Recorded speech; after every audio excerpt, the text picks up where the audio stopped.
নমস্কার, ঘরোয়া রান্না সবাইকে স্বাগত। আজ আমি আপনাদের সাথে কাটিকুচু আলু বেগুন দিয়ে ইলিশ মাছের ঝোলের রেসিপি শেয়ার করব। দেখে নেওয়া যাক রেসিপি। কাটিকুচু আলু বেগুন দিয়ে ইলিশ মাছের ঝোল বানানোর জন্য সবার প্রথমে আমি কড়াইতে দিয়ে দিচ্ছি সর্ষের তেল। তেল গরম হয়ে গেছে, এবার নুন হলুদ মাখানো ইলিশ মাছগুলোকে দিয়ে ভেজে নেব।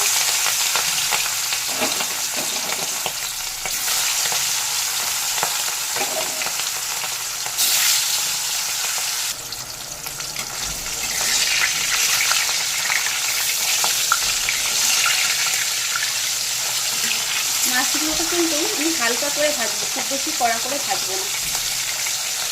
উল্টে নিলাম, মাছগুলোকে ভেজে তুলে নিয়েছি। এবার ওই তেলেই বেগুন দিয়ে দিচ্ছি। বেগুনগুলোকে একটু ভেজে তুলে নেব।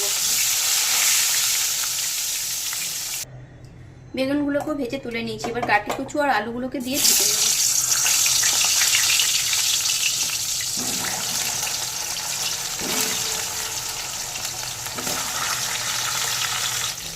দিয়ে দেবো কিছুটা নুন। নেড়ে চেড়ে কাটিকুচু আর আলু হালকা লাল করে ভেজে নেব।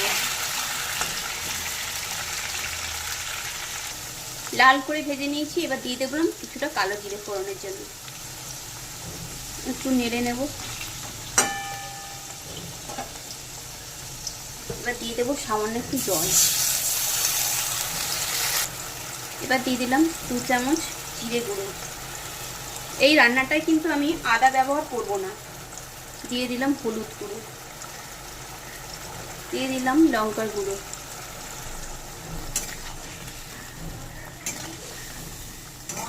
মশলাটা এবার সবজির সাথে মিশিয়ে নেব।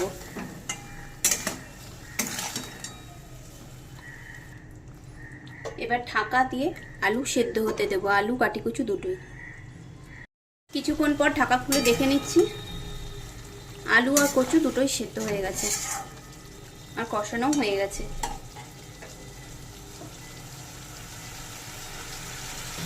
এবার ঝোলের জন্য দিয়ে দেবো জল।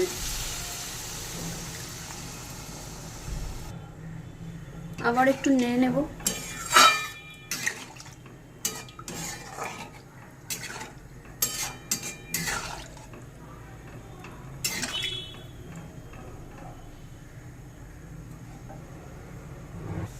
ঝোল ফুটে উঠেছে, দিয়ে দেবো ভেজে রাখা বেগুন আর ইলিশ মাছগুলো।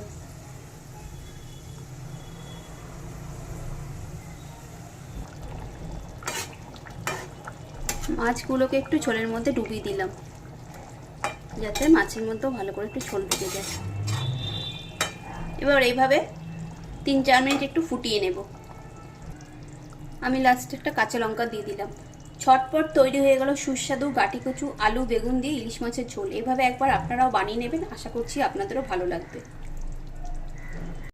মাছ প্লেটে সার্ভ করে নিয়েছি। খুব শীঘ্রই দেখা হবে নতুন কোনো ভিডিওতে। সবাই ভালো থাকবেন।